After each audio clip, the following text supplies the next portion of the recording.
Welcome to another episode of A Sandwich and Some Lovin' podcast. I am Kellie Raspberry Evans. My husband, let's gauge his enthusiasm level by the way he introduces himself. This is my husband and co-host, Alan Evans. Hello, I'm Alan. A train in the house. Okay, I'm just accepting that's the way it's going to be from here on out. Have you noticed, though, it's building.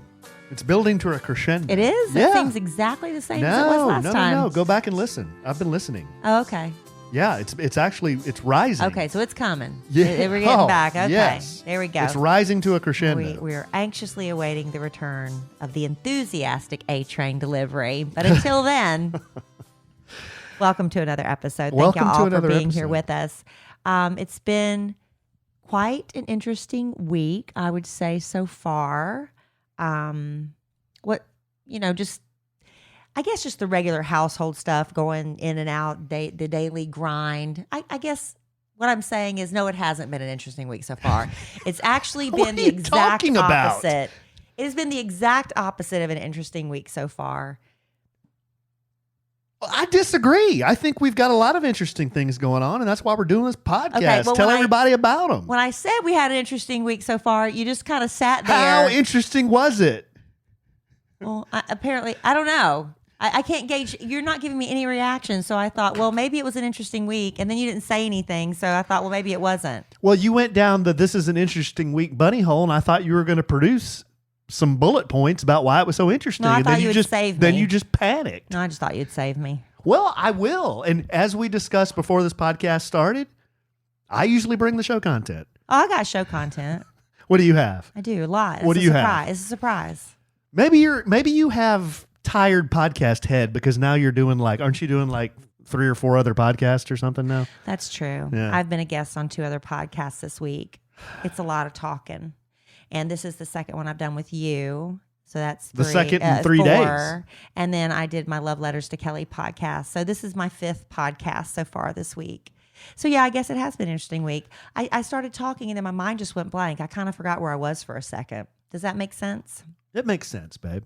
But now we've spent a good 3 minutes talking about absolutely nothing. So what are we going to talk about on this podcast? I've got some good stuff.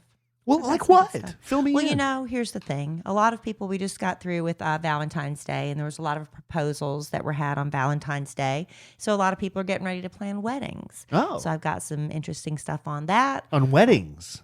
The costs of weddings, what you should start budgeting and saving for that. Okay. I've also got just some interesting random facts that I've picked up to talk about. A lot of people find stuff incredibly interesting that other people don't care about. I've got a list of that. I got lots of lists. I got lots of stuff. Well, people love lists. I personally love lists. I love writing lists, making lists, crossing things off lists. It's one of my favorite things to do. We had a special guest come to the manor today. We did. And we'll talk about our adventures with this special guest, a very special guest. He is very good at what he does, and he did something for us while he was here. So we'll talk about what he did, what it was, what it could be, and how good it tasted. Okay, we'll get to that too. And if we do get to it, I think we'll have time. I don't know. It depends on. Sometimes when you say you're going to bring something, it ends up being about 45 minutes. So I don't know if we'll have. I bring it. I don't know if we'll have time for. Oh God. Letters. You're going to give me a paper cut one day, slapping that around so hard. It makes me very nervous. I'll slap it around hard. It makes me very nervous when you do that. I'll slap it around hard. That's what I'll do. Okay, so we got letters and what else? That's stuff. It. Okay. Lots of stuff. Let's jump into it, Evan. Just trust me. Okay. Trust me. You know what Alan's been working on the past few days? Every day when I call him, what are you working on, honey? Taxes. Alan has been working on taxes longer than I've ever worked on taxes in my life. But granted, before we got married, it was just me doing my stuff. And now we've got 15 different businesses going on. It's a lot. It's a lot. But I did read something that may or may not make you feel better. Most people pay taxes like they're supposed to because we're all afraid of getting audited, right? If there was no fear of getting audited, would you pay your taxes? If there was no fear of getting audited, would I pay my taxes? Yeah. I mean, the average American. I'm talking the universal you. Well, if you're still working on your taxes, know this. The IRS audits taxpayers with household incomes between $50,000 and $100,000 the least. So if that's you listening, podcast family, if you make between 50 and 100 grand a year, your odds of being audited are way less than everybody else's. They say you'd think that the 1% would be audited the most, but that's not true. The super rich people's tax returns are audited just as often as those people making about 20 grand a year. So there you go. So most people don't get audited. Most people don't. Most people don't. And I'm really surprised when I hear about people not getting away with it because they get caught eventually. They're like, I haven't paid taxes since 2005. How do you do that? What? You hear about people. Who said that? Just people, I'm saying, when they get caught. People finally. you know? I know there is somebody that I heard. Whoa, who? That had, I'm not. Out them here Why on the would I do podcast. that? Nobody listens to But this. You could say it on the podcast. I have heard someone talking about someone who is a mutual acquaintance that they have not paid taxes. Of I would ours? say- I'm not going to tell you who it is on the podcast, but they haven't paid taxes for at least 4 or 5 years. But I don't know how you do that. I don't know how you get away with that. I think that's going to catch up with them. I think it will. I think Mr. IRS is going to finally figure out what's going on there. Yeah, and the thing about this person is they were getting married and hadn't told their future spouse that information. I think I'd make That's her. bad, right? Is it a him or a her? I'm not saying. I don't want to give away anything. I think I'd make her sign a prenup or some kind of contract. But if you don't know if you don't know that, yeah, nobody's given any indication that that's the case. They just come into the marriage and, like 6 months into the marriage when everybody's still in love and happy, they say, hey, by the way, I know it's tax time and I haven't paid my taxes in, 7 or 8 years. Is that a deal breaker? I went down to meet with our tax people. Oh, we and, pay our taxes, honey. And Kellie, trust me, I am scared of the IRS Kellie all day. mailed in the tax meeting this year. Just mailed it in. She sent me as her proxy. Yeah, I just say, give me a list of what I'm supposed to do, and I'll do it. Well, you don't have a list of anything. I'm taking care of all of it. That's why I love you so much. You're taking care of Because I take all care of our it. taxes. That's I why don't you love wanna me do so it. much. Taxes make me a nervous wreck, but I pay them. I don't understand them. I just give whatever they say I do because I do not want to be audited. And if I do get audited, I want everything to come out smelling nice and rosy. Oh, we are so squeaky clean. I'm serious. I don't want to deal with Our that. tax people are really good. Somebody told me a long time ago, many, many years ago, when it comes to taxes, because people get creative with deductions and things. They say if you ever get audited, if you claim some real cuckoo deductions that you weren't supposed to take, you just pay a fine, right? And you have to pay back. But if you don't declare all your income, that could get you jail time. So that person said their philosophy was declare every penny you earn, but then get a little creative with the deductions. And that way, it's just a fine at the end. Creative with the deductions. That's huh? what that was their philosophy. Is that your advice? Not mine. No. Is that I'm your just tax saying, advice? No, it's not. Mine is pay whatever they want. Do you report all your gambling winnings? I don't gamble. I think I've gambled and won $170 one time in Las Vegas, and that was many years ago. I was over at my dad's the other day. He said they got a couple of I don't know if they're 1099s or they're income forms that came from the casinos because him and my mom, sometimes they win big. Well, how big do you have to win to get a form? I think I'm going to say the wrong number, but I know it's over $1,000. Wow. Yeah. So there were some times where they won like several $1,000s. Wow. So they have to report that as income. But 170, was I supposed to report that? Because I didn't even think about it again after that. No. Considering how much I lost, I'm sure so. I was in the hole, right? Yeah, overall. So I didn't have to, I don't think so. The casino owes me money, Yeah. not me on the IRS. But you know what I owe a lot to? What's that, babe? My beautiful skin, to BioClarity, Boy, people have been talking about your skin too. the clean green skincare brand that has products that just work. Their routines were made to help your skin look and feel young and healthy and glowy, Glowy. using only natural and gentle ingredients, because clean skincare doesn't necessarily mean more expensive either, people. You don't have to pay hundreds of dollars for these, secret ingredients that, it's just, who's doing that? Who can afford to do that? BioClarity strives to create affordable options that are healthier for your skin and the environment. They have 2 routines. The clear skin routine, that's for oily or breakout prone skin. The essentials routine for normal skin and everyday use. But each routine only has 3 steps to worry about. Very easy. And they have an ingredient called Floralux. When you put it on your skin, the lotion is green, but it's absorbed into your skin. And it's based and created from the chlorophyll that you find in plants that keep them, that chlorophyll is what plants need to look green and fresh and healthy. Same principle when applied to your skin. And you only find that in BioClarity. And that special ingredient helps with redness, hyperpigmentation, evening out the skin tone and texture. I love that BioClarity is 100% vegan, cruelty-free, non-toxic, paraben-free, sulfate-free, free of everything you don't want, including fragrance. And they also have a 100% risk-free money-back guarantee. So get healthier, get more radiant skin by going to bioclarity.com. And right now, for our listeners, you can save 15% off everything on their website. That's an incredible deal. It is. It really is. But you need to enter our code SANDWICH at checkout. So go to bioclarity.com and get 15% off everything on their website. That means everything on the website when you use our code SANDWICH at checkout. Yeah, the sizes, I had the little sample sizes. That's what I took with us on our trip to Austin, honey. Love BioClarity. Throw it in my little travel bag and good to go. Absolutely. Well, as I was saying, over Valentine's, we went to Austin for our Valentine's weekend. It was an extended little thing. Some people celebrate Valentine's. Some people say, a card, maybe a bouquet of flowers. That's plenty. We sometimes celebrate bigger than others. This was a pretty big Valentine's celebration for us. From a scientific point of view, though, when it comes to love is a very powerful thing. It's also considered to be a permanent neurological condition. How so? Well, it says love is chemistry, and it's not something that you can necessarily control. This is from eHarmony. They talked to some experts on the subject, scientists. Okay. They said, for example, the difference between lust and love. Lust is a temporary desire fueled by an increased release of testosterone and estrogen. So that lust lasts for a little bit, but then when you normalize and your levels go to normal, that feeling's gone. So I know what a word for that is. What? Horny. Yeah. And a lot of people, when they have that initial, we've talked about this, that initial spark and that passion, like you just meet somebody, you just want to make out all the time. That's that lust stuff, and all the chemicals and pheromones and hormones are popping off and firing.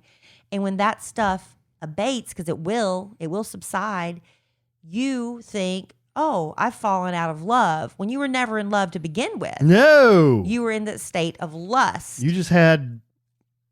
And it's confusing. It's confusing for a lot of people, because when you don't have those feelings initially, you think, well, I'm just not interested in this person. This isn't going anywhere. That's why you've got to give a little bit of time. When you think somebody's nice and you enjoy their company, you stay the course a little while, because true love can grow. And they say when you do get that true love, the brain releases this whole new set of chemicals, and those chemicals can last a lifetime.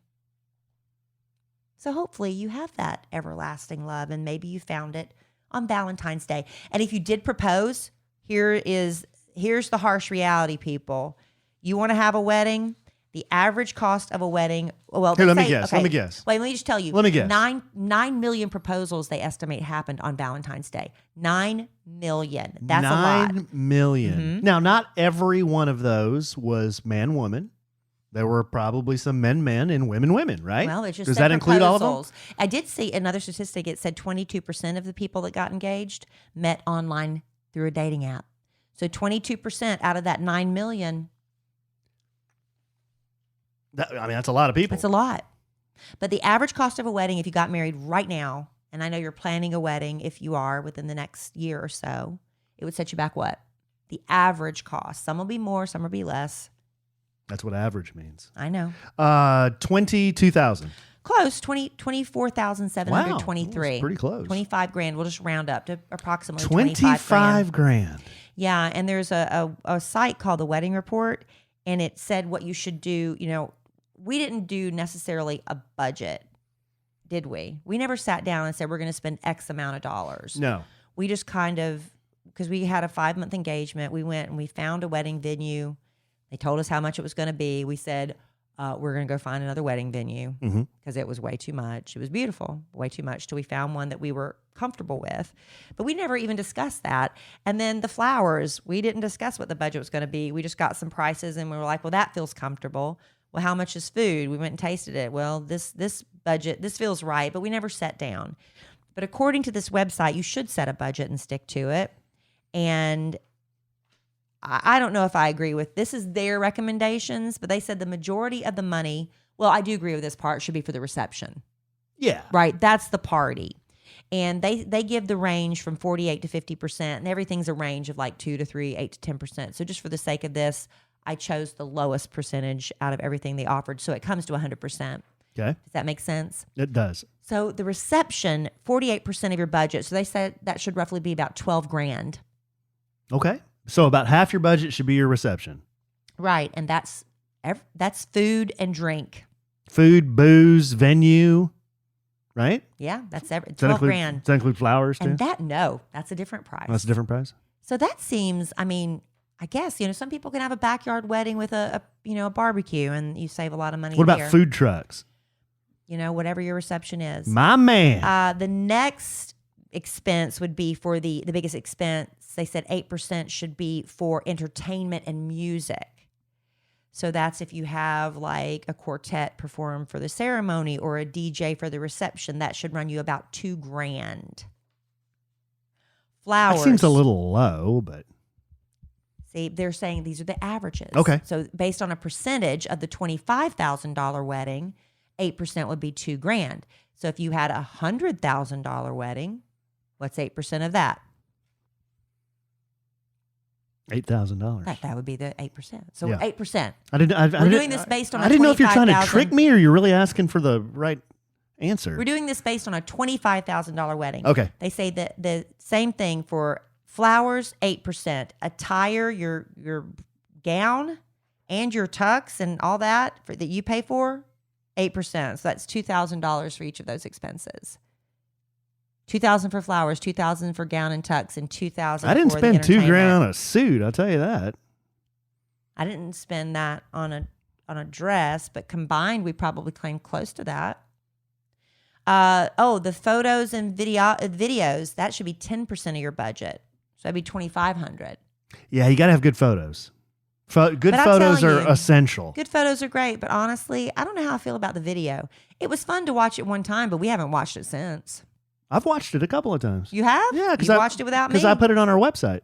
You watched- the little one. www.kellyanallen.com. The little edited video that's like 3 or 4 minutes. But that one that he took the whole day, we haven't watched that one but one time, like the whole video. Oh, yeah. Right? Yeah. All right. So as far as everything else, the rest of the budget is about the same. 2% or $500 for the ceremony. So that would be to pay for a lot of people don't know you're supposed to pay the minister, especially like if it's a family member or something. You slip them a couple hundred. You also spend $500 on the stationery, the wedding invitations. Okay. So expensive. Oh my gosh. Let me tell you what Alan and I did. When we saw the price of stationery, wedding stationery, we said, no way. Thousands of dollars. It was ridiculous. And Alan was really good at doing, he was drawing a lot of people's, or not drawing, drawing a tattoo art at the time.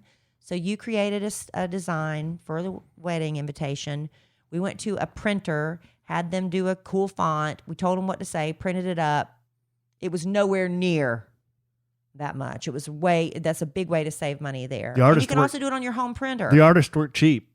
And you know what people do with your invitation? They look at it and they throw it in the trash after they write it in their calendar. So don't spend tons on that. Spend the same amount, $500 on the rings. Now, this is not the engagement ring. This is the wedding bands. Okay. Parking, transportation. Wait a minute. How much? $500 on the bands. Oh, okay. Most people just do like simple bands, and then the engagement ring's a lot more. Yeah. Gifts. I guess so. You give gifts to the wedding party, gifts, that you're going to give to the little flower girls and stuff, $500. Mm-hmm. Parking and transportation, $500. And that's everything. And then they say you should set aside 8% for miscellaneous things that are going to pop up. So that'd be $2 grand. Like security. And all of that adds up to a $25,000 wedding. That's interesting. So you can do it on the cheap, or you can just splurge. So the big takeaway is spend the bucks at the reception. All the rest of it's kind of even, so figure out what's important to you. Exactly.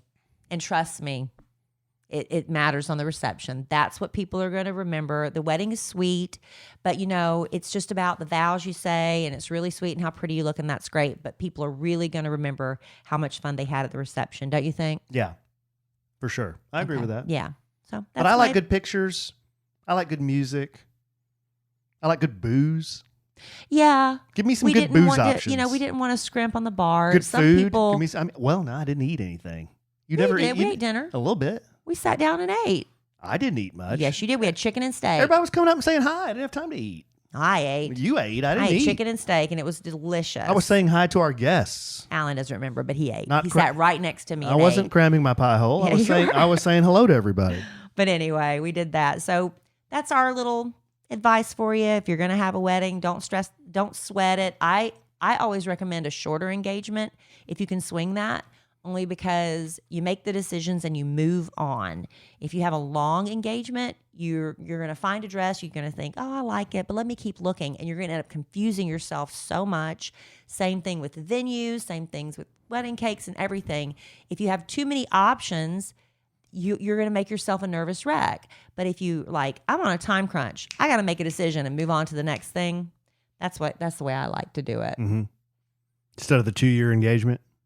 Hey, I know some people are in a position they have to wait for 2 years, and that's fine too. But I just think that's too confusing, and I wouldn't start looking 2 years out.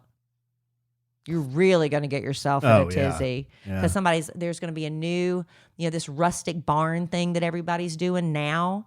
That wasn't a thing a couple years ago. Who's doing the rustic barn thing? Barn thing. A lot of people. The venues and the barns with the. Oh, really? Like boho chic or something? Yeah. Like Marfa boho or something like that? You've seen that. Don't act like you. Alan always likes to act like he's uninformed. This he isn't knows an exactly act. what I'm talking about. I don't know what you're talking about. Yeah, you do. It's good stuff, babe. I hope so. I hope it was helpful to people. Do you need... I got some show content if you want me to do mine, and then you can do some more. Yeah, go ahead. Well, this is actually from a listener. Because remember a while back, I was asking for show content, and I said, if you notice anything that... things that make you go, whoa, whoa, or things that make you think that they're lewd, possibly. Yeah. And what was the other one? Oh, dropping a dime. If somebody in your life drops a dime, call them out on it. Tell us about it. She sent me a list... And people love lists, I love lists. She sent me a list of the list is titled, The Most Lewd-Sounding Town Name in Each State. Oh, that's fun. These are actual town names in our United States of America. Fun. You want to hear some of these? Yeah, not all 50, but... Well, we can go pretty quick. I don't know if I'll get through all 50, but how about, I'll start from the West Coast and work my way east. How about Hump Tulips, Washington? Hump tulips? Hump tulips. I want to know the origin now. See, I want to stop and Google, but don't have time for that. Wanker's Corner, Oregon. That's cute. Rough and Ready, California. Oh. Sugar Bunker, Nevada. Sugar Bunker. Dick Shooter, Idaho. Dick Shooter? Dick Shooter. Quit doing that. Dick Shooter. Cummertown, Montana. Goshen Hole, Wyoming. The land of Goshen, that's biblical, isn't it? Yeah, that's in a Metallica song, too. Virgin, Utah. Well, of course, Virgin, Utah. Three-Way, Arizona. Blewett, New Mexico. Bluit. Oh. Blewett. Must be somebody's last name. Huh. Lubers, Colorado. Lubers? I used to know somebody named Luber. Really? Yeah, that was his name. Cummings, North Dakota, Bone Steel, South Dakota, Beaver City, Nebraska, Drywood, Kansas, Hooker, Oklahoma, Kinkler, Texas. Kinkler. Dry Prong, Louisiana. Dry Prong? Dry Prong. Wiener, Arkansas. I've never heard of Wiener. Cooter, Missouri. A cooter is a turtle. FYI. I thought a cooter was an old man. Because in South Carolina, they have the Cooter Festival, and that's a turtle. Balltown, Iowa.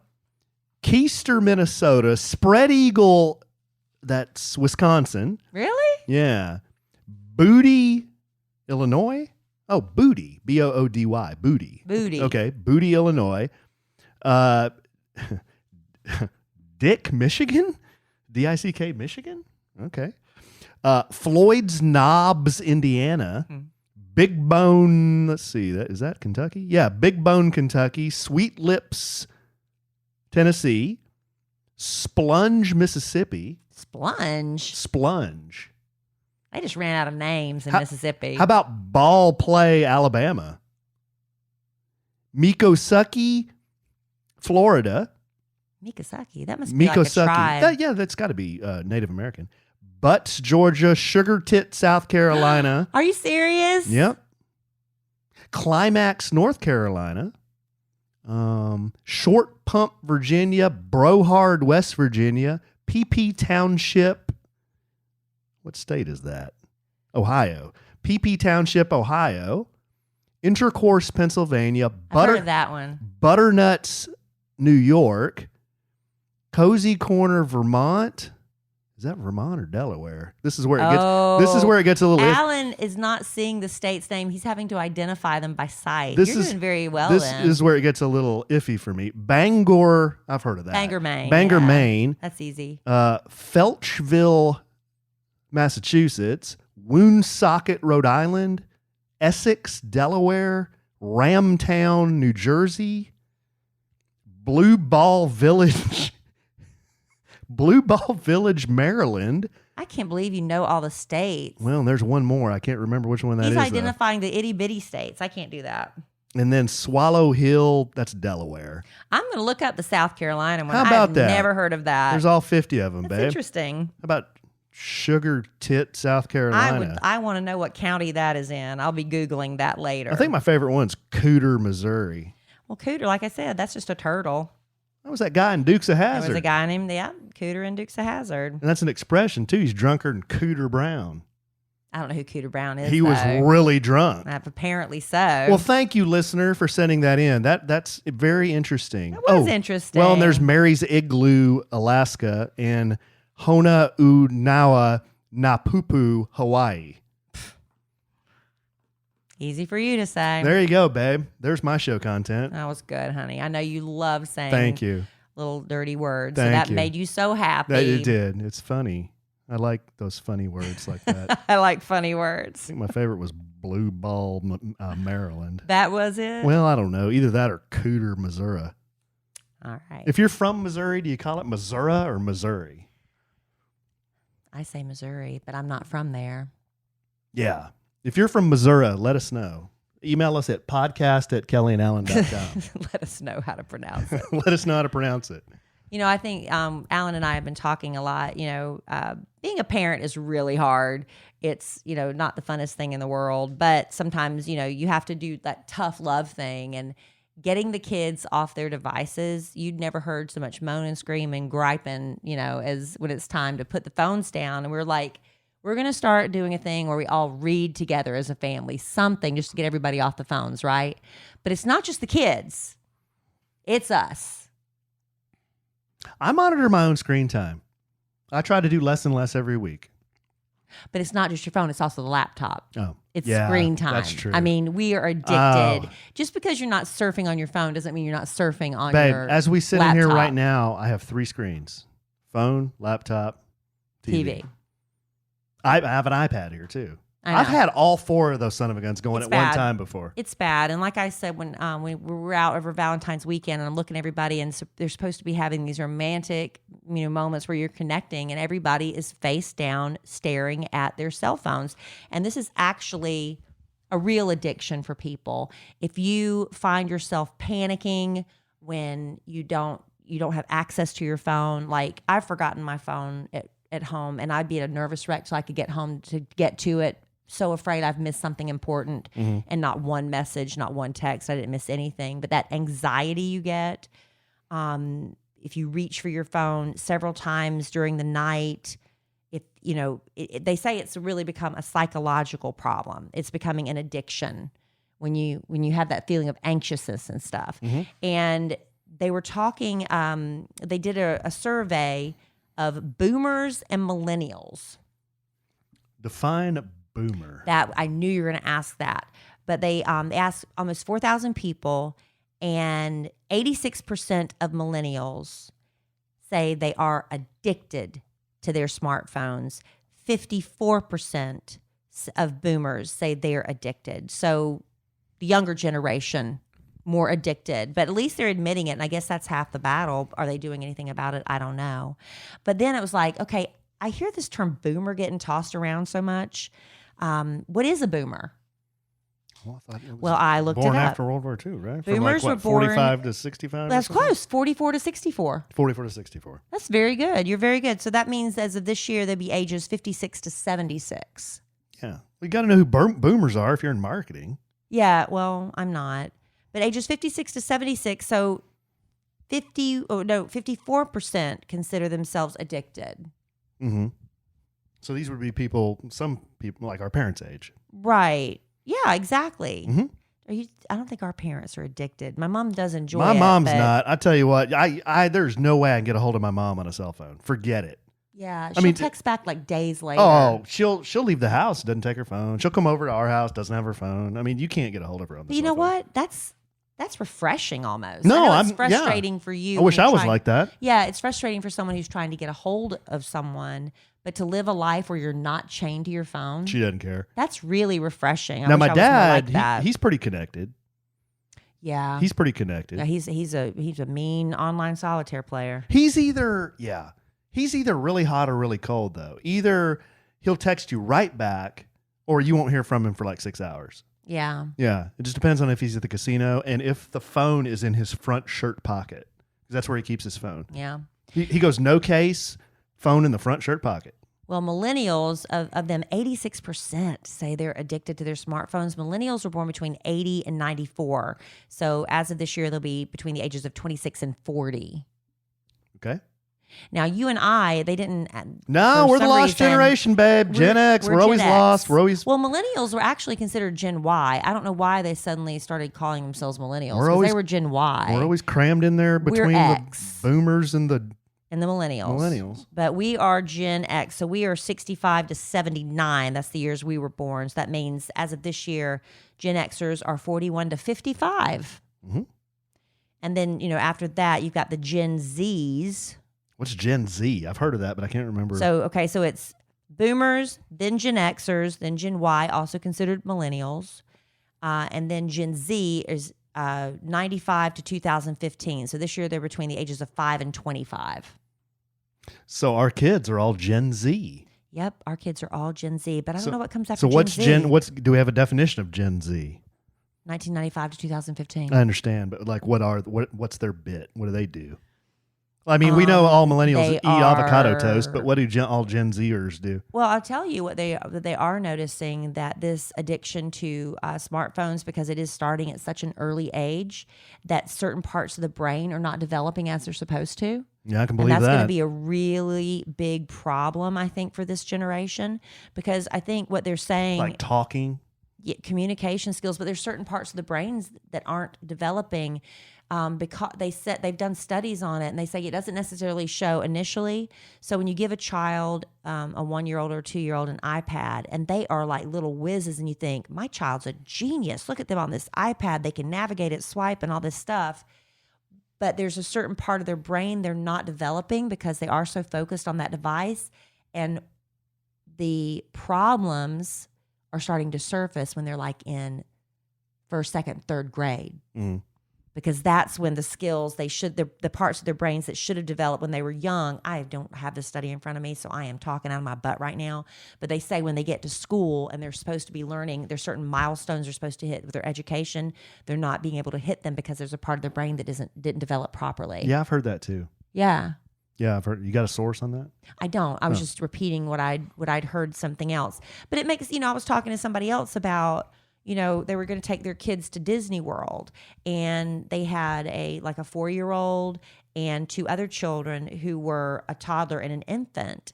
And I was like, the babies are, and maybe that 4-year-old might not even remember the experience, but I think having a baby exposed to happy things and fun things, that's a big part of their brain development Sure. too. Mm-hmm. Even if they don't remember it. So it's, so you should do fun things with the kids like that, even when they're babies, right? Versus give them an iPad. Versus that. But I'm like, taking them on an expensive trip. I used to say, well, that's a waste of money to take a kid to Disney World if they can't remember it. So wait until they're 5, 6, or 7 years old even. Yeah. But there's benefit of doing things like that, I think, with brain development too. Yeah, I think just common sense would tell you that. I mean, they're interacting in a different environment, seeing new things, experiencing new things. They might not be able to tell you years from now, like how fun the ride was, but they're learning all the time, right? Yeah, well, it's in that joy and the happiness that you're feeding off the parents too. Yeah. I mean, they've done studies on, babies who aren't touched and held and coddled and loved on, that they develop real issues when it comes to, intimacy and affection and I can believe that. can have some serious emotional and behavioral problems. So love on those kids and take them to Disney World. I guess that's the moral of that story. People aren't meant to be alone. Well, that's true. That's why we have prisons. But you have to be okay with being alone. That doesn't mean, No, alone for a long time. Right. You have to be okay with being by yourself and being good with that. But I think it's important to have somebody to share stuff with, to share life with, to share a podcast with. Agreed, babe. We agree on that point. Thank you, honey. Well, we also agree on something else. Oh, okay. Alan and I love our figs. No, we are not medical professionals. I love my actually, I really do love Alan and I figs. were just talking. These are the most comfortable joggers that we have ever worn. We're talking about what color do we want to order next. They look nice too. They are meant for medical professionals, but hey, if you just want some comfortable joggers, we recommend figs. We all agree that nurses, dentists, doctors, medical professionals, they are awesome people. And we could all talk about somebody that's done something really great for us in the medical community, right? We all have a story about a doctor who is really great to us. And those people deserve to feel amazing in the clothes they wear, not those scratchy, uncomfortable, unattractive scrubs. Figs is an amazing company making scrubs stylish and functional for the people who deserve it most. These scrubs are infused with antimicrobial properties. They control odors because they're working really long shifts, right? They're ridiculously soft, moisture wicking. They've got 4-way stretch. These figs are made with yoga waistbands, which added comfort, and they come in a variety of styles. Now, Alan and I, we love the joggers, but they also have the classic straight legs, the skinny styles, anything you want. Every time you shop at Figs, they also give scrubs to healthcare providers in need around the world through their Threads for Threads initiative. And to date, Figs has donated hundreds of thousands of sets in over 35 countries. And if you want to say thank you to a medical professional who's done something really great for you or a member of your family, Figs gift cards are available too. Fig gift cards. Yeah. All right.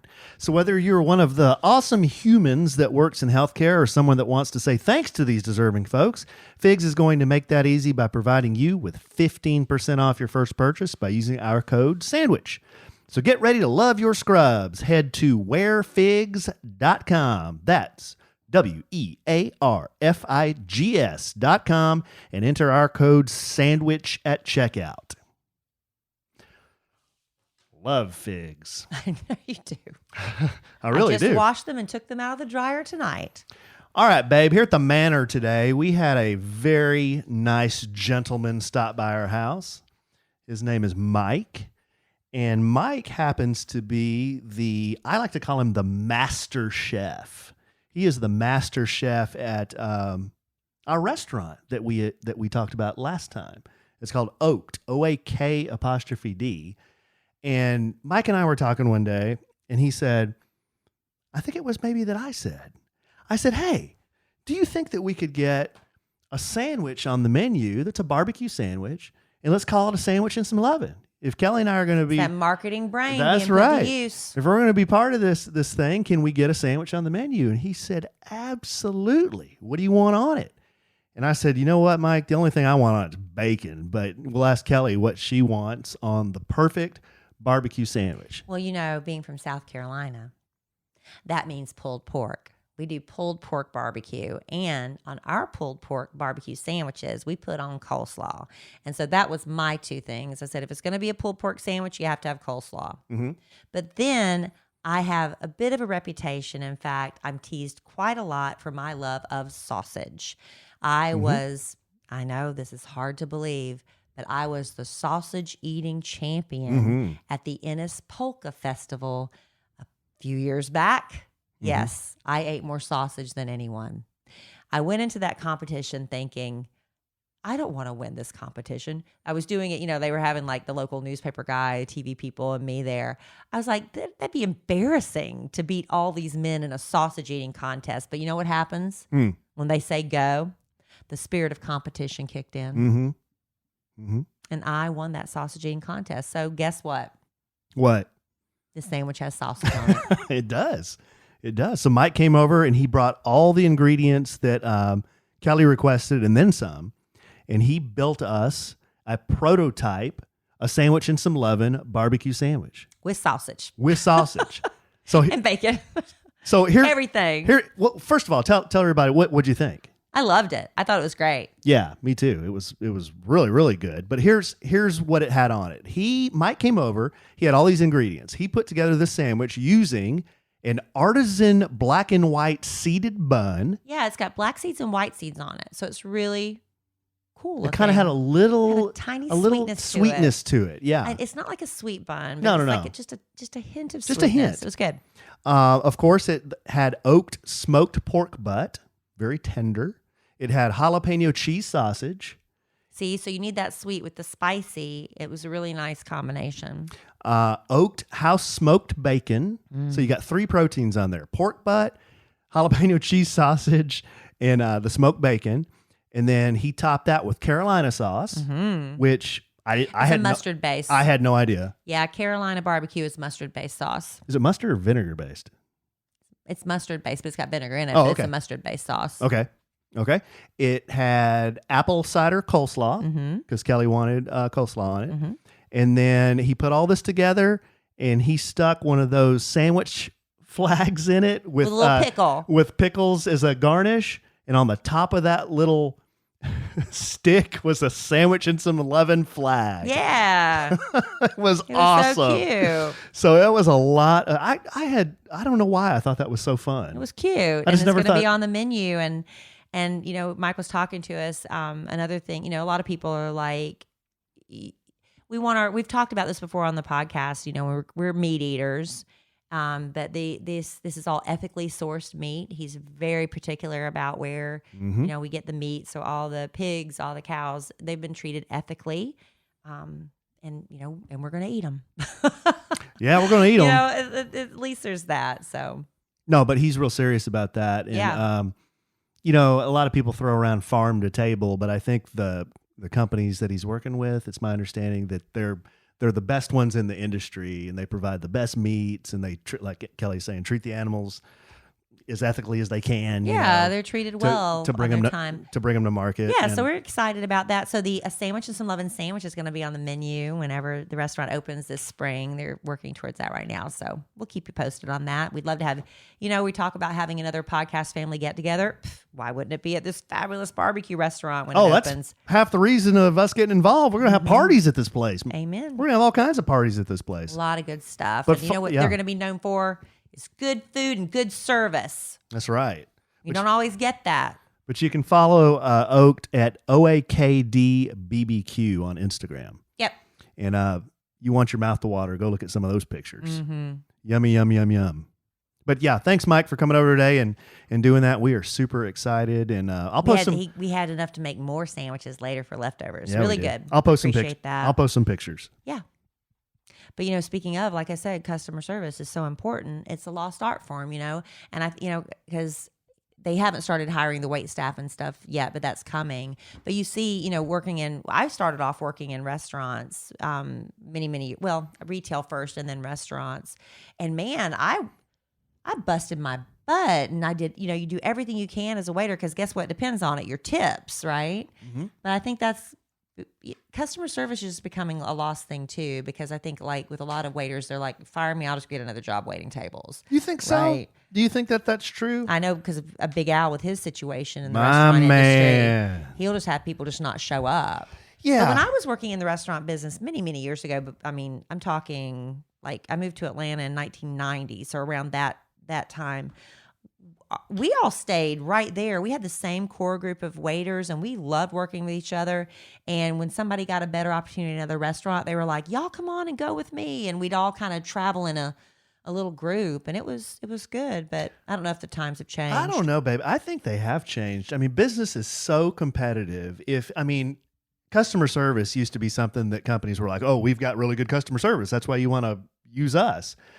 Today, it's like it's a given. You've got to have good customer service, and if you don't, man, you're going to fail. Well, you're going to fail miserably. Well, you think that. Well, look at retail places; they're starting to fail too. And they said, retail help has gotten really bad. Well, my point exactly. And they said that the reason it continues to stay bad is most people don't complain. They said very few wronged customers, only about 5% will file a formal complaint. Most of us just decide it's not worth our time. But top management at most retailers, they are generally concerned about incidents where service falls short. They're eager to correct the problem. So they're suggesting that you overcome whatever it is that's holding you back from filing that complaint, make the call, write the letter, send the email. But see, I've struggled with that because I have been victim of very poor customer service where I was so mad. I was spitting mad, and my daughter was right there with me. It was just wrong. I felt like it was injustice. And I'm sitting there as that lady is blatantly lying in my face, my daughter as my witness, and she's lying to me about, what had just transpired. And I was so mad.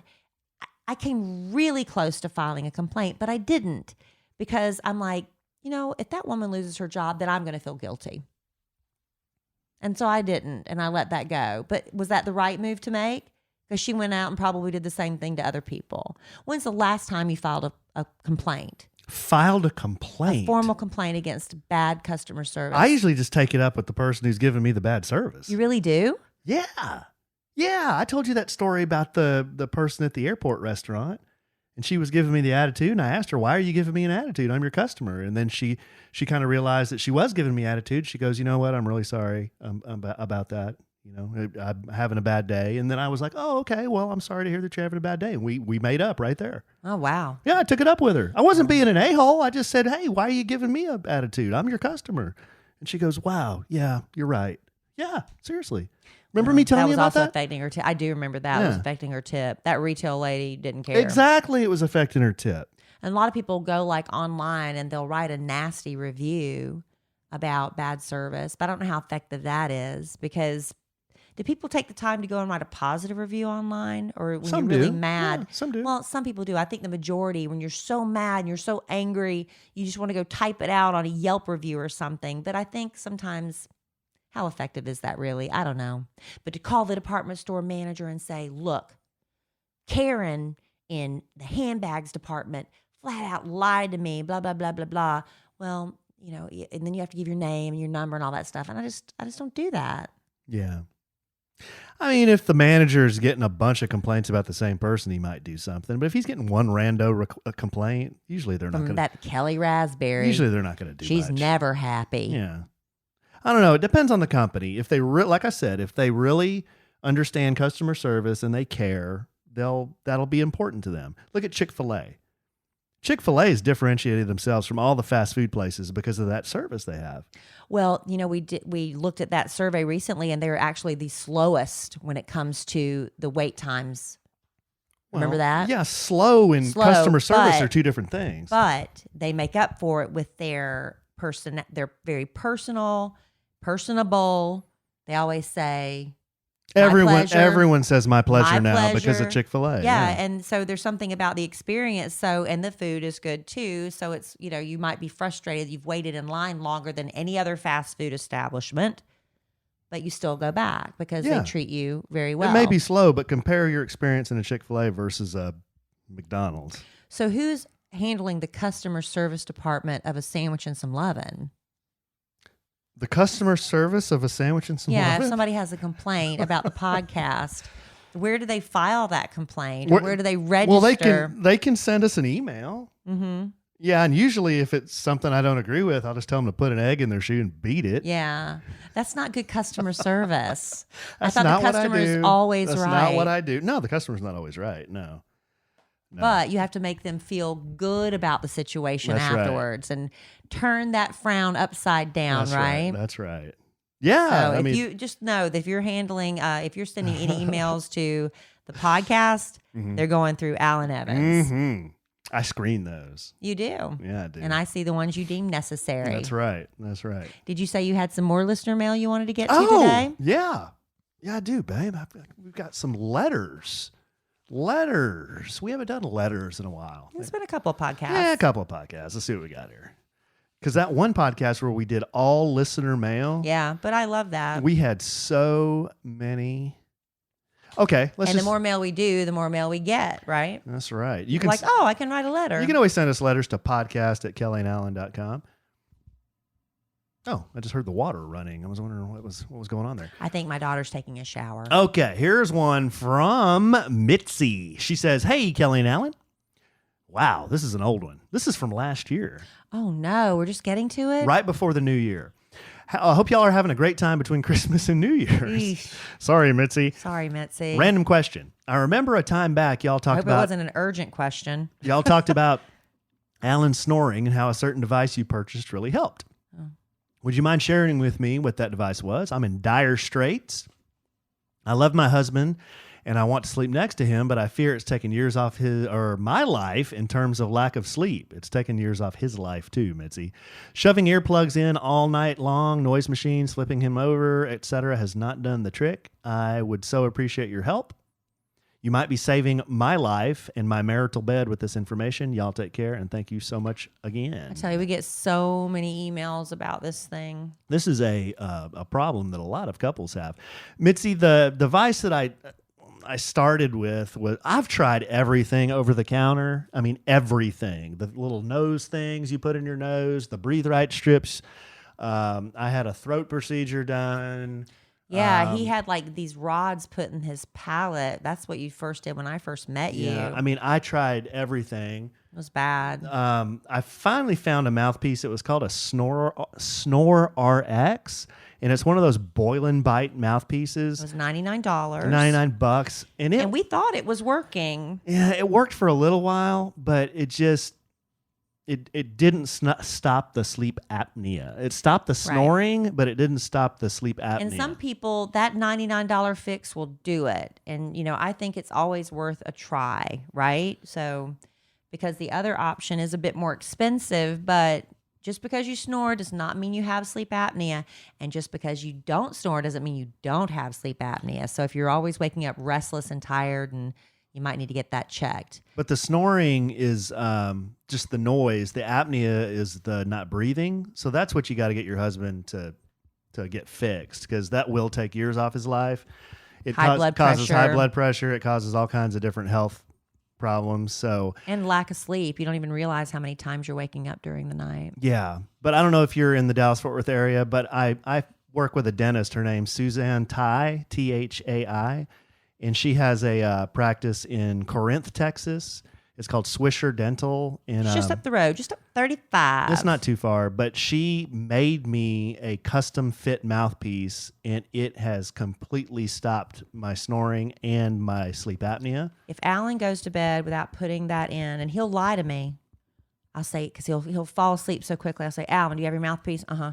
And then they're here. Here we go. He did not put his mouthpiece in. Alan, do you have your mouthpiece in? So finally, about that third time, because you immediately go back to snoring. And it doesn't, unless you're wearing it, it doesn't correct the problem unless you wear it. Yeah, you got to have it in. You have to have it in your mouth. But it works great. And then if that didn't work, I'm glad it did, because if that didn't work, then my only thing I could do is a CPAP machine. And those are super sexy, But they help people that have that problem. So yeah, there you go. 3 different options: Snore RX, custom mouthpiece, or CPAP. Let's see here. Here is a message from Leia. She says, "Dear Kellie and Alan, I would love to gush over how much I love Kellie, how she's a role model of mine. And when I tell people about the things I heard her talk about on the podcast or radio, I say, my friend told me. I'm pretty sure I love Kellie more than she loves Brittany." Oh, that's so nice. What's wrong with that? Why are you acting? What am I? Chopped liver? I mean, nothing. You're too needy. See, that's the thing. Not- People sense you need it, and that's not attractive. Oh, so they're snubbing me on purpose. Right. I don't beg for it. I just receive. There you go. Not to drag out the story, but I know you like some details. I have 2 kids, a 6-year-old girl, a 2-year-old son. I dated my ex for 5 years. Then we were married for 8. It was the type of relationship where I kept thinking, when we get married, it will be better. When we have kids, it will be better. Yeah. Okay. After counseling and basically living separate lives for the past 2 years, I finally filed for divorce, and I'm happily single after 6 weeks. So here are my questions. Both. How long after your divorce did you wait before you started seriously dating? Alan, how long were you single before you started dating Kellie? Both. What is a good waiting period before looking to date or get on dating apps? Thank you so much for taking time to read my letter. I've listened to every podcast. Oh, wow. Thank you. Very best customer right here, babe. But I will be back and listening to your episode with dating app tips and taking notes. I hope I find a partner and have a relationship as wonderful as yours. Signed, Leah. All right, Leah.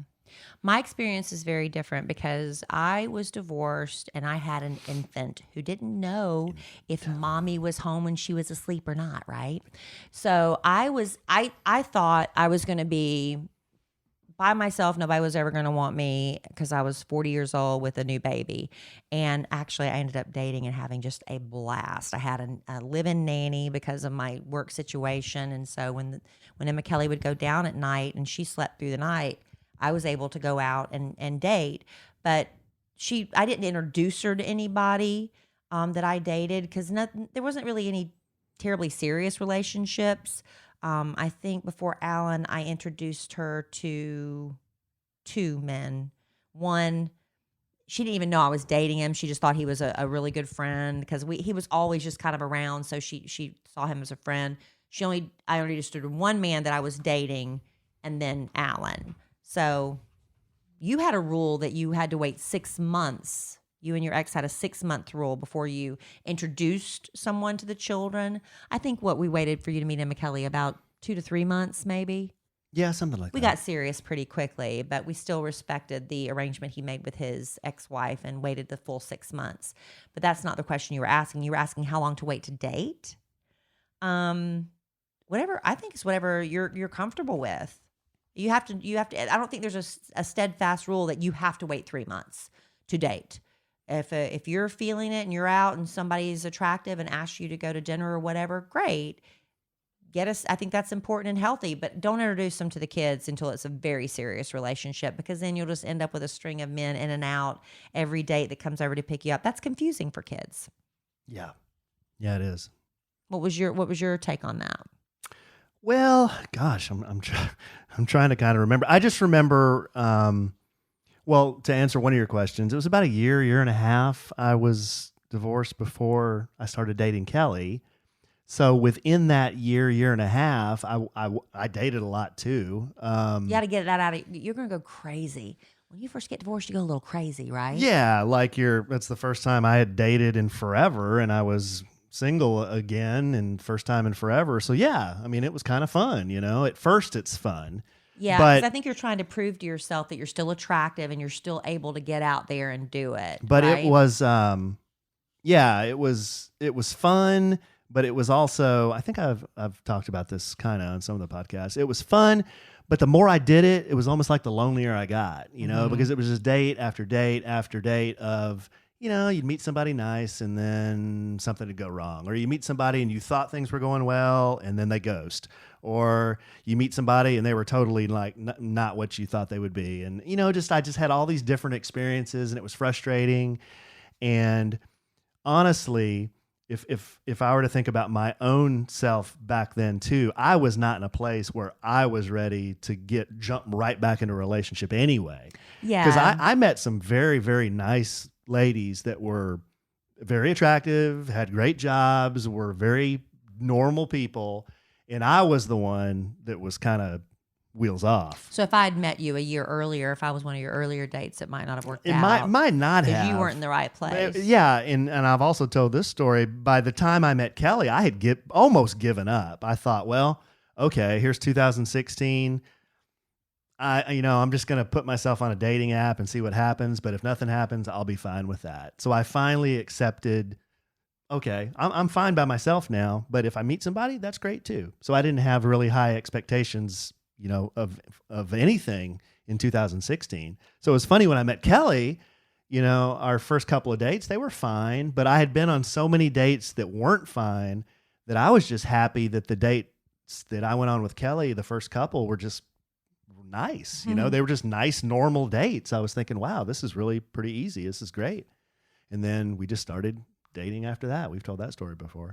And I think one of the mistakes I made, right after my divorce, and I think a lot of women and maybe some men are guilty of this, that I was still so angry from the divorce. I wanted to go out on dates but what you end up talking about is your ex. Mm-hmm. And you end up dumping on your date about how horrible your ex is, and we've all moved past that. But at the time, and I'm just sitting there, and as the words are coming out of my mouth, I know this is the stupidest, why am I doing this? And I'm looking at his body language and reading his face, and he's like, oh my God, is she going to talk about this divorce all night? Well, yes, I was, because I could not stop myself. It was like just word vomit. And I had to learn some lessons and it was hard. Don't talk about your ex. Don't talk about the divorce. Don't talk about, how bad, whatever it was. But you're going to have some really sucky dates because of stuff like that. Because you got to get your dating legs back, your sea legs, right? And I think everyone they want to know a little bit about your past. If it were me, I'd want to know a little bit about your past. But I'll tell you what a guy doesn't want to know. He doesn't want it to turn into some counseling session. Yeah. Nuh-uh. I don't want to hear about all that stuff. I'm just trying to get to know you. If you want to tell me, I was, my ex-husband, we were married 10 years or whatever, or 5 years, whatever. We're divorced now. And we're divorced now, and we got this many kids. And that's fine on a first date. But don't start telling me about all the things. He was running around on me with the next door neighbor, and blah, blah. They don't want to hear that. All the things you hate about him. You can tell me that stuff later on. But right. But good luck. I hope you have fun. But yeah, you'll know when you're ready, because right after my divorce, I wasn't really ready. You're kind of depressed for a minute. You need to, and then after a while, your girlfriend will drag you out, and you'll see somebody you think's cute in the bar. I'm like, oh, he's cute. I wouldn't mind making out with him in the corner for a minute. You know how it is. But the one thing I could tell you about those dating apps, though, is be real with yourself. Like, if you want to get out there and date a bunch of dudes, fine. If that's what you're going to do. If you're true to yourself and you're like, okay, I'm just doing it for fun. Okay, then it's fine to go out on a bunch of dates. But if you have that attitude, don't be upset if you're not able to find a guy and kind of get into a serious relationship. Because if you're just out there having fun, there's guys out there to have fun with. If you want a relationship with somebody, there's guys out there who want to have a relationship. But you have to have that mindset going in. If you want a relationship with somebody, you're going to have that mindset going in, I think. If you just go out there and say, I'm just doing it just to get some free dinners and date and drinks and whatever, fine. But don't be upset later on when you go through a bunch of dudes, So you mean sleep with them? Yeah, because that's what Alan's trying to say in code. Well, because there's guys that do the same thing, and I know them. I know guys that do that. I mean, they're bitching about, well, I can't meet anybody because this one's nuts or this one's crazy, but they'll sleep with all of them. Oh yeah. But yeah, you got to be real careful with that, ladies, because you don't want that. And a lot of women will say all men want to do is sleep with. I didn't have not one man in my experience, and I don't know if it was just because they weren't interested in sleeping with me or not, but I didn't have to fend anybody off. Because I don't know, was it the way I presented myself, or was it my profile? You got to look at those kind of things. Yeah. All right, babe. Well, we might have to bring it home for Jerome here. Is there any parting thoughts you want to talk about? Well, we do need to say one more thing. We were talking earlier about taking the kids to Disney World or theme parks. Spring break is coming up for a lot of people. And so maybe you're thinking about a theme park vacation. Well, I just found out about this really incredible group called Undercover Tourist. And you need to know about them if you are planning any kind of theme park vacation, because they can save you so much time and money. With Undercover Tourist, you're getting the exact same tickets to theme parks that you know and love for less money, and there is zero catch, no catch. You save up to $145 on each theme park ticket. That is a huge amount of money, because if you're like us, a family of 6 now, if you can save up to $145 times 6, that's close to $1,000 in savings that you can put toward other things. But also with Undercover Tourists, they can also get you discounts bundling tickets with hotels and car rentals. So it's just savings on top of savings. They've got 20 years they've been doing this, an A+ rating from the Better Business Bureau, over 1 million app downloads for their Orlando Wait Times app, because there's so many theme parks besides just Disney World in Orlando. But anyway, they have free park plans, what to do when, saving you 4 hours a day, not standing in line, zigzagging across the park, and that's really priceless. That's what Alan and I, you use their app to kind of navigate, okay, the wait times on this and that, so you can plan your time wisely. Undercover Tourist, could not recommend them highly enough. Remember, the exact same theme park tickets for less money, no catch. Undercover Tourist is the trusted name for theme park tickets. So start planning your next theme park vacation now by visiting undercovertourist.com/sandwich. That's an additional discount using Sandwich on top of the big savings already offered through Undercover Tourist. So once again, that's undercovertourist.com/sandwich. And prepare to be amazed. That's right. Because you look back at how much you spent on tickets at other theme parks and be like, what? I could have saved that much money? Yes, you can. And there's no catch. I love Undercover Tourists. I wish we'd found out about them earlier. Hey, another vacation thing real quick, and then we'll bring it home for Jerome. I haven't told our listeners about what I'm doing over spring break. I don't think I've mentioned that. Have you told me what you're doing over spring break? Yeah. Oh, yeah, I know. Hashimoto's, babe. I'm telling you, I'm having a rough week. Oh, my goodness. I'm having a rough week. Babe. I do know what you're doing. Now I know. I remember. Yeah. Yeah, I've told you several times. I know. And showed you pictures. And I know. Yeah, I remember now. Yeah. Because, see, I'm not going. That's why I kind of like, I'm working on spring break, so Alan's going to take the kids on a special adventure. So, guys, I am renting an RV. A big one. This one sleeps 5 people. Now, remember, Alan wants to use our retirement money and sell the house and live in an RV at the end of this career we have. So this is a little a test run for you. It's a test run. See if you really want to do that. See how in I am. So originally it was just going to be me and the boys. And then I told my mom and dad, their grandparents, about this. And now they want to go with us too, which to me is awesome because my dad can help drive. He can spell me when we're driving. And your mom can do all the cooking. And then my mom likes to cook, so she can help us with that part of it. It'll be a big adventure. But yeah, it's going to be an adventure. I think we haven't come up with a definite plan yet, but I think we're going to go west and maybe go through Lubbock, where I went to school, show the boys tech. But then the more vacation part would be to see the Big Bend area in Texas where the mountains are. I've never been down there. And then maybe go to New Mexico and take the boys to White Sands Monument, and then also Carlsbad Caverns. I think that's kind of what we're thinking, but gonna map it all out. We could go anywhere, but I am so excited about that. I'm so excited for you now that I remember you're doing that. That is going to be a blast. The boys are so pumped about. They just want to sleep in the RV. They want to sleep in. It has a bed like above the cab. It's a double, like 2 people can, and they both want to jump up there. So. It should be interesting. I think there's two queen beds and then 1 pull-out bed. Okay. So my mom and dad, obviously, they'll get one of the big beds, and then the boys will probably get the other, and I'll probably get the pull-out bed. Hey, that's what you got to do. Are you going to have the rule no number 2 on the RV? That's going to be hard with 5 people, because I tell you who's going to number 1 and number 2 every morning like clockwork is the kid. That'd be you, not your kids. You can set my watch to that. So that's the truth. I wish I was as regular as you. Yes. So yeah, that's got to be a rule. That's like on tour buses and everything. That's like a hard and fast rule. Nobody does that on the bus. Where are we going to do it? You pull over to a fast food restaurant. Oh, I'm just telling you. Yeah. Well, okay. Yeah. Well, what am I saying? I've done that many times. And are you going to shower on the Yeah. on the RV? It's got a shower. It's got a shower, a bathroom. It sleeps 5. It's got a refrigerator, a stove, air conditioning. It has a generator. So Have a TV? I don't know if it has a TV. I'm not sure about that.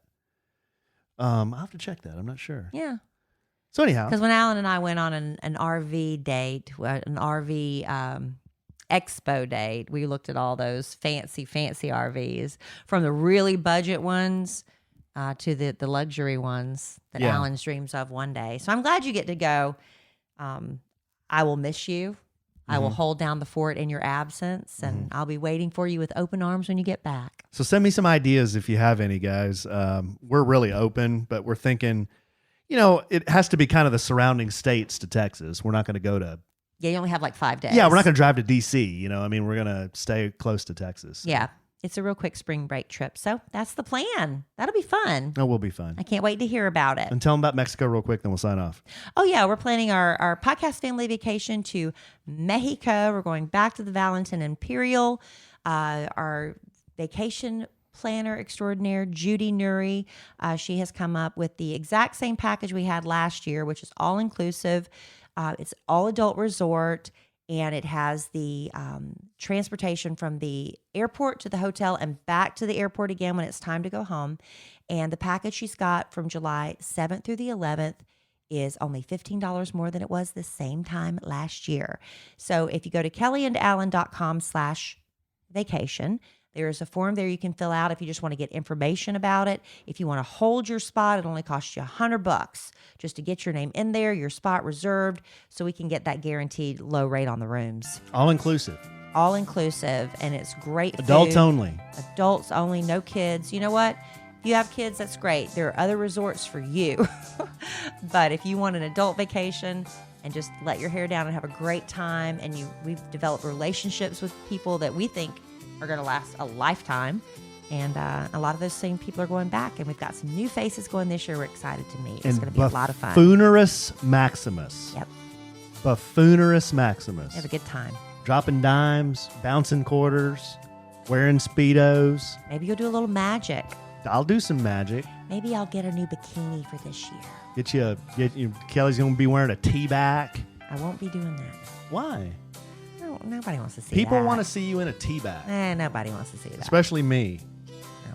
Running down the beach. In slow motion. And then I'll put my camera in slow-mo. We did that one time. We did that bit. Uh-huh. You weren't in a tea bag, but... And I won't be the next time either. But you were bounce with the bounce with it. Bounce. I was. I was a good sport. That's when we were first married, and I was a real good sport. All right, babe. Love you desperately. I love you too. Gone a little long here, but It's okay. We got it all in. it's what we do sometimes. I love our listeners desperately. I love Mexico desperately. I love Oaked desperately, and I love that barbecue sandwich desperately. But I'm sure we'll podcast again real soon.